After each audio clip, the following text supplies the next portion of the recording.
non prescrites avaient des souvenirs beaucoup plus précis.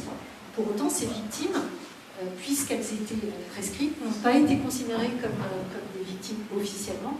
Donc il y a une sorte d'hypocrisie aussi, il y a quelque chose qui ne va pas.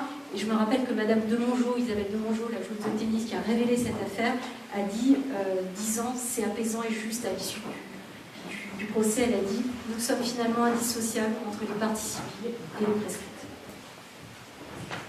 Le procès d'Émile Louis, je me rappelle, Pierre, je t'ai appelé pour me dire, tu m'expliques en quoi ça avait été très important.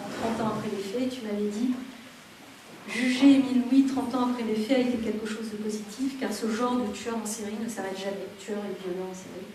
Ça a été positif pour les proches de victimes à qui la justice a dit oui, vos sœurs ont bien disparu, elles ne se sont pas relativisées, comme disait Léon Tarnay. Il y a eu une reconnaissance des faits qui se sont réellement passés. Et j'en terminerai avec un procès qui a été aussi emblématique, c'est le procès de l'attentat du drugstore de Carlos, qui a été jugé 43 ans après les faits. Il est à noter que Carlos a été condamné sans ADN, sans empreinte génétique, il n'y avait pas de caméra de surveillance, ni téléphonie. Et on a vu dans ce procès, c'était très intéressant, c'est que le témoignage de victimes issues qui n'avaient pas une mémoire traumatique était parfois un petit peu confus, parfois pas très précis. Et au milieu de tout ça, il y avait cette témoin incroyable qui s'appelait Pilar Segui. Elle avait 10 ans au moment des faits.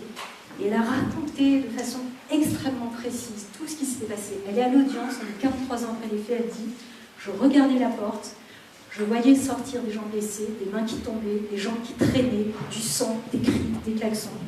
On avait besoin de retrouver maman. D'un seul coup, avec mon frère et ma sœur, on l'a vue sortir avec la chaussure de ma sœur dans les mains et elle criait. On est 43 ans après les faits. » Et j'ai parlé à cette témoin, je lui ai dit quelle a été la vertu de ce procès pour elle, si longtemps après les faits. Elle m'a dit il faut toujours qu'il y ait un procès, même si cela s'éloigne dans le temps. La justice, c'est crucial. Quand il y a quelque chose qui devient juste, une résolution, un apaisement, que la justice reconnaisse que quelque chose s'est passé, que le coupable a été reconnu, ça transforme tout. C'est bon, ça a été vécu, c'est publié. Je sais que cela s'est passé. Les choses doivent se dire et s'écrire dans l'histoire de l'humanité.